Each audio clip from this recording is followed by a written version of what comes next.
como se alguém te puxasse pelo colarinho para dentro de um corredor mal iluminado. A história começa no instante em que você imagina o piso frio de uma escola antiga vibrando levemente, como se algo sob seus pés estivesse vivo. Porque, naquela escola, construída nos anos 60 no interior, um lugar comum demais para levantar suspeitas. Professores veteranos juram que há um túnel secreto enterrado bem debaixo do prédio, e não é apenas o túnel que inquieta, mas as vozes que ecoam lá de baixo quando a noite cai, e o último funcionário desliga as luzes. E se esse túnel realmente existisse? E se fosse mais antigo do que a própria escola, mais antigo do que a cidade, e construído por mãos que ninguém nunca soube identificar? A história ganha corpo quando você imagina a sala dos professores silenciosa, o relógio marcando 22:12, e a professora Euda escrevendo relatórios enquanto escuta um som finíssimo, como respiração presa. Ela tentou ignorar no início. Acreditou que fosse canos velhos rangendo, mas aquela respiração parecia coordenada, como se alguém estivesse tentando acompanhar o ritmo do ar dela. Quando ela parou, o som parou. Quando ela prendeu o fôlego, algo lá embaixo também prendeu. Foi nesse momento que ela percebeu que não era problema de encanamento. No dia seguinte, ela contou aos colegas, mas ninguém quis ser o primeiro a admitir que também já tinha sentido algo parecido. Até que o professor Lúcio, sempre cético, confessou ter ouvido passos arrastados durante um plantão noturno. Passos que moviam pó, como se a pessoa estivesse descalça. O detalhe é que esses passos não vinham do corredor, mas do subsolo, de um espaço que oficialmente não existe. A escola foi construída sobre o que a prefeitura da época descreveu como terreno nivelado, mas relatos antigos falam de uma propriedade anterior, uma espécie de casa grande, usada décadas antes como internato religioso e queimada, após um incidente nunca esclarecido. Moradores da região mais velhos falam baixinho sobre túneis usados para punir alunos problemáticos, espaços escuros onde a luz não chegava, lugares que ficaram soterrados quando a construção ruiu. O governo negou tudo, claro, mas ninguém que viveu naquela época parece completamente tranquilo ao ouvir o nome da antiga propriedade. Há quem jure que a fundação da escola reaproveitou parte do subsolo, porque seria caro demais remover tudo. E é aí que a história começa a se dobrar sobre si mesma. Imagine o corredor principal numa sexta-feira à noite. Ele, mempadas, piscando a equipe de limpeza já indo embora, e um estalo seco vindo do chão, bem onde o piso tem uma rachadura fina que os pedreiros nunca conseguiram consertar. O zelador, seu Renato, jurava ter ouvido alguém chamar o nome dele debaixo da rachadura.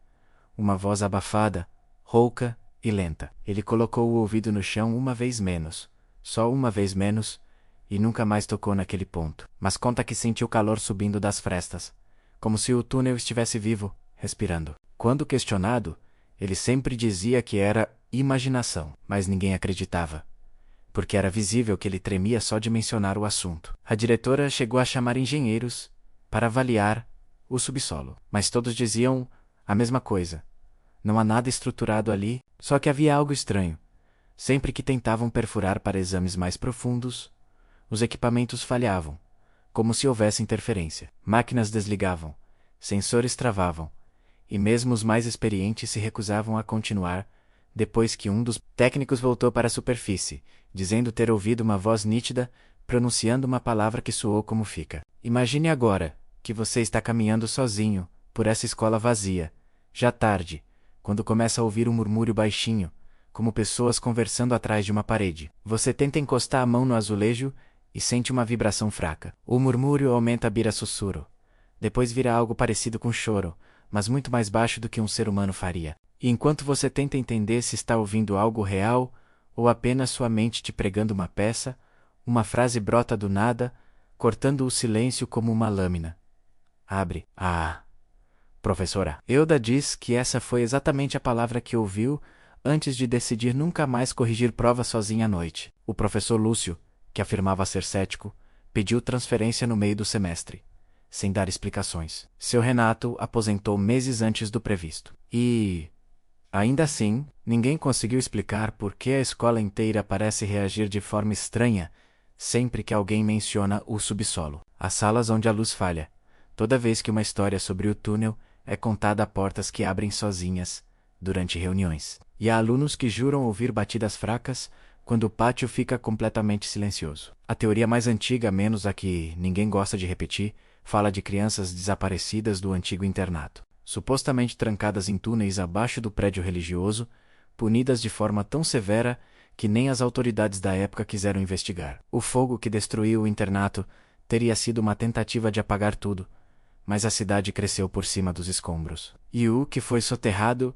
nunca deixou de existir completamente. Dizem que o que se ouve hoje não são vozes do presente, mas ecos de gente que nunca encontrou a saída. E que o túnel, se ainda existir, não é apenas um espaço físico, é uma ferida aberta. Agora imagine a última cena.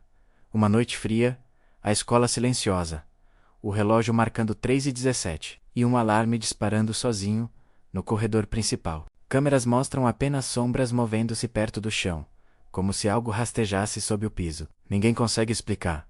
Ninguém tenta mais. E toda vez que alguém novo entra na equipe, alguém sempre diz a mesma coisa, quase como um aviso disfarçado.